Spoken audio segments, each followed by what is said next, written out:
I'm back at it for my favorite and most popular segment, Q&A, and this week I got a great question from a massage therapist that practices in Massachusetts. They said, I really like the idea of being a specific injury specialist like you say to do.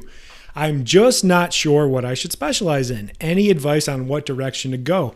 In this episode, I cover the following: the case for becoming a specialist, the reasons holding you back from doing that, what area is the best specialty, and action steps to become a specialist. I hope you enjoy the show.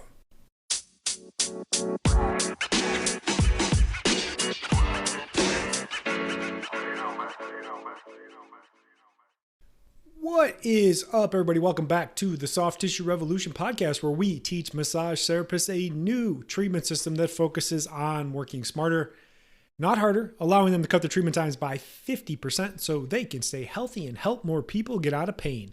Dr. Matt Maggio here. Thank you so much for stopping by and checking out the show. Let's jump right into it. It's Q&A, my favorite and most popular segment. Just a reminder, if you have any Q&A questions you want me to cover, please send them in. The link to the email is in the show notes below. I love answering these questions, and I get a lot of good insights and perspectives about what you're dealing with, what you're struggling with, what's working, what's not working out there. Because at the end of the day, the goal of this podcast, and really, is just to get better quality soft tissue treatment to more people so they can help people stay the hell away from pain pills, injections, and surgeries that only make things worse. And the best people equipped to do that are you, massage therapists that are the best in the world at soft tissue treatments, but there's always room for improvement. So Q&A, let's read the question. I got a great question from a massage therapist in Massachusetts. They said, I really like the idea of being a specific injury specialist like you say to do. I'm just not sure what I should specialize in. Any advice on what direction to go? Thanks for that question. I'll try my best to answer that. I want to start it off this podcast the first way, making my case for why being a specialist, niching out and only focusing on one specific problem is better for you, better for the clients, better for your bank account, better for your sanity, better for your focus, all of those things across the board. The riches are in the niches. Once again, the riches are in the niches. I say this a lot, but it is true. Specialists get paid 10 times more than generalists. And understanding, are you a jack of all trades or a master of none, can be a good thought to ponder. And then some of you might do this. You might say, I don't really care about money. I just want to help people. Bullshit. Money is the reward for offering amazing value, and you should try to get as much as possible, because it's not about buying things. Money buys you freedom, buys you security, so you can show up and help more people. So don't be allergic to money. Don't tell yourself that you don't want money. You want money if you're doing good work, and if you're allergic to money, maybe you're not doing as good a work. Always room for improvement. Number 2, simplicity scales. The body's really complicated. Last time I checked, it's probably the most complicated thing in the entire world. Yet we want to know the entire body. I remember back when I was in grad school, just learning like the extremities alone. I was like, shit, I could spend 5 years just learning this stuff. The body is very complex, and trying to learn it all can be overwhelming. And what I want you to understand is you got to learn to do less better. That sounds weird, right? Do less, but better. Instead of being the jack of all trades, trying a million different things, working every single body region in the entire body, why not get really good at one area and just be so good at it that people can't ignore you? This will allow you to really dive in deeper and really just be more specific about what you do. I look at the orthopedic surgeon model. So say you hurt your shoulder, you go to the orthopedic doctor, you got a choice. You can go to the one that's a general orthopedic person that sees everything, or the one that just does shoulders. They've done 10,000 shoulders and they're the best at what they do. You want to go to the person that's the best at what they do, and that's what orthopedic model does. Number 3, it's just going to help you stand out amongst other therapists. It really is, because really you're getting compared to what other people do. You might do it a little bit better. Hey, you might do a better deep tissue. You might do better myofascial release. You might do better cupping. You might do better stretching. Yeah, a little bit better, but is it really that much different and much better than that person down the street? I know you might think it is, but having that realistic talk and just a breakdown with yourself of like, is it really that much better from where we are? Because you need to stand out. You know, you have to switch your identity. No longer do I want you to say, oh, I'm just a massage therapist. So, you know, think when you meet somebody on the street and they go, hey, what do you do for a living? You're like, oh, I'm a massage therapist. Like, oh, I got this knot in my neck that won't go away, and I'll just rub it here. Like, they already got a type of what it's going to be and what you're going to do. And they're like, oh, you're just a massage therapist that rubs on people. You know, you're not that, but you can't control the biases of society and what's out there. I want you to switch to being a soft tissue specialist. This is one of the very first things I do for people that enroll in my courses and become a peak method provider. We get you to say this, and you say it with so much conviction and so much meaning, I am a soft tissue injury specialist. I fix chronic and unresolved injuries without the use of drugs, injections, and surgeries. I am an expert at finding and fixing scar tissue and reducing inflammation from chronic injuries. This leads to a significant increase in overall functioning and long-lasting pain relief. They are no longer just a massage therapist. They are a soft tissue specialist, changing your identity. Next part of that, your USP. What is your USP? I talked about this. What is your unique selling point? Like, what makes you different than everyone else out there? What are you so goddamn good at that no one else can even touch you on? And lastly, this is going to help you just stand up toe to toe with the chiros and the PTs. I've been very vocal over the years that most of their treatment is garbage and shit, but they still get more credibility for you because they have some initials before or after their name, but they're not really solving anything. But this will no longer get the client to question like, oh, should I maybe see the chiro or PT as well? You know, you're just a massage therapist. No, you're a soft tissue specialist. You fix problems. You're a problem solver. You are unique. You are specialized. You are a specialist. So what are you going to do now?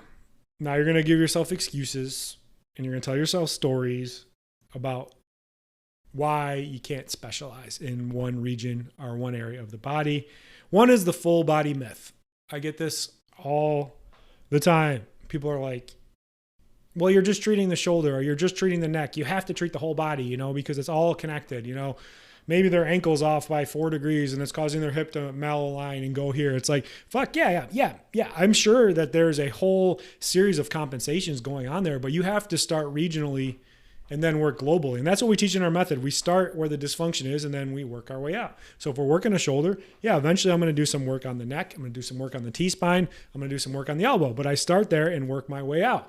You're not just specifically the expert in just the shoulder. You're an expert in the things around there too, because they are connected with each other. But you think for some reason you're going to do these amazing treatments and you're going to treat a million things from head, shoulders, knees, and toes in one visit. Here's the thing. Treatment is just like a medication. You can get enough to be effective, but you can give too much and it's going to be overly effective. So when you're doing 60-minute, 90-minute, 2-hour-long sessions, you're actually getting diminished gains. Like my goal with my treatments are to do short, brief, effective, to the point, get in there, break down the bad tissue, get it moving, have them come back, recheck it, and we should see 5 to 7% improvement over each visit. We stack up 8 to 10 visits. We're 50 to 70% better. It's a more effective dosage. It's better on your body. It's better on the client's body. They heal better, and it works better for everyone else across the board. Then you're going to say to me, what about other issues that come in? You know, what if I'm the neck or shoulder person and like a low back person calls? I don't want to turn down this person. It's like, well, that's what you're going to do. And it actually frees you up and allows you to focus on the things that are important, because there's really a power of saying no to certain things. And if you're trying to do everything, like how much are you really like an expert at if you're doing every single area in the body? Orthopedic surgeons, they went to school way longer than you or me, and they have a lot of training, but only in that specific area. What makes you think that you automatically know the entire body, all the anatomy involved, all the physiology, all that stuff? It's overwhelming. I mean, I used to try to treat whole body too, and it was just too much. And I'm not a dumb person. I like to think that I have an idea of what I'm doing, but at the same time, it was just overwhelming for what I see. There's just a lot of power of saying no and being able to focus on one thing. So to answer the question, because I was a little long-winded here, what should you specialize in? Number one, a problem that a lot of people have that very few people are fixing.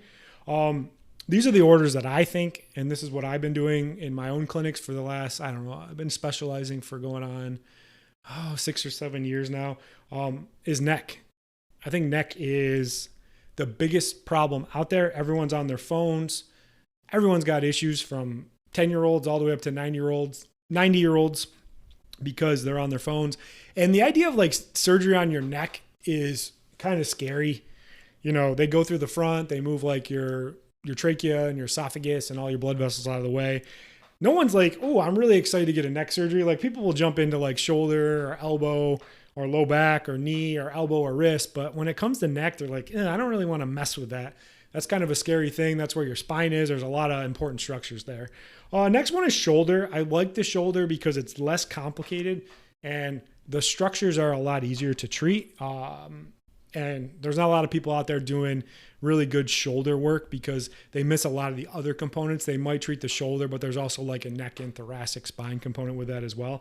And the biggest criteria, honestly, is a problem that you have yourself that maybe you've overcome or you've gotten better or you're still dealing with it. Because what it does is it creates empathy and understanding for what the client is going through. In my history questions, I ask 12 questions before I ever treat anyone. The last question I always ask is, how is this problem affecting your quality of life? And when you can really like empathize with them and be like, hey, I know what it's like. I had this problem too. It really makes them feel like you're the person. You're going to be able to solve their problem because you understand what they're going through. And they're not just like going through the motions where they go to the ortho or their primary and they're just asking bullshit questions, not really connecting. That emotional component can really get them on a good place for you. So to recap, definitely, I think go for neck. Nobody's even coming close to fixing it. And then maybe shoulder. You can get in the low back game, but people do get lucky with low back. Chiros get lucky with low back. PTs get lucky with low back. Those tend to be more exercise components as opposed to the soft tissue. Yes, there's a big soft tissue component with it, but there's also a huge exercise component. With neck, it's like 95% like the treatment, and the muscles are smaller, harder to get to, so it takes more fine-tune and expertise to be really good at that. That's what I recommend, and possibly shoulder. So in closing, be anything. Be anything that you want to be, but just be one thing. You can be anything you want to be. You just can't be all the things that you want to be. Be the carpal tunnel person. Be the plantar fasciitis person. Be the thoracic outlet person. Be the shoulder bursitis person. There are so many people out there that need these problems solved. They just don't know even know you exist. And everyone isn't like specifically marketing just to that problem. And then number 2 is solve a problem. Yes. At the end of the day, a business has one reason and one reason only: to solve people's problems. Some will say it's to make money. Money is a byproduct of solving people's problems and adding tremendous amounts of value. As you solve that problem, you're going to get amazing skills. When you get amazing skills, you get what's called clinical swagger, where you are a bad motherfucker. And with that comes conviction. And when you can tell someone that you can solve their problem and you can show them how you do it and you actually do it, because at the end of the day, nobody cares how you do it or what you do to treat it. They care that you can do it. That is a big step in your growth. Lost my train of thought there. So I think that's all I got. If you like the show, share it. If you haven't rated it yet, hey, give it a rating. I guess that's important. I never ask for ratings, but hey, give it a rating. Send in any questions you want me to cover. If you have not got our free training yet, go in and get that. I just revamped it. Put a lot of good shit in there. I believe that it's better than any paid course you would ever take out there, but that might just be me being biased. But maybe I have some conviction because put a lot of time and effort in there. I see a lot of people downloading it, but not a lot of people get through it. They go on like 1 or 2 of the modules, but then they don't finish off. Maybe that's the reason you're struggling. You don't finish things off that you start. And lastly, we just finally, I'm getting ready to announce it, put our online training program that comes with 16 CEUs included. That's all out there. If you're interested in that, send a message. All that stuff is down there, how to get in contact with us. And lastly, go out there and just be great. Solve problems and make the world a better place. Appreciate you guys, and I will see you on the next one. Bye. Thanks so much for listening. If you want help on the path to being able to double your income, all while working 50% less and being taken seriously as a healthcare provider, I have some great resources for you. Number 1, get access to our free training modules and introduction to my system, the Peak Method. Number 2, subscribe to our YouTube channel, The Soft Tissue Revolution. Links to all of this can be found in the show notes. Lastly, if you like the show, please leave us a 5-star review and share it with others that you know it could help.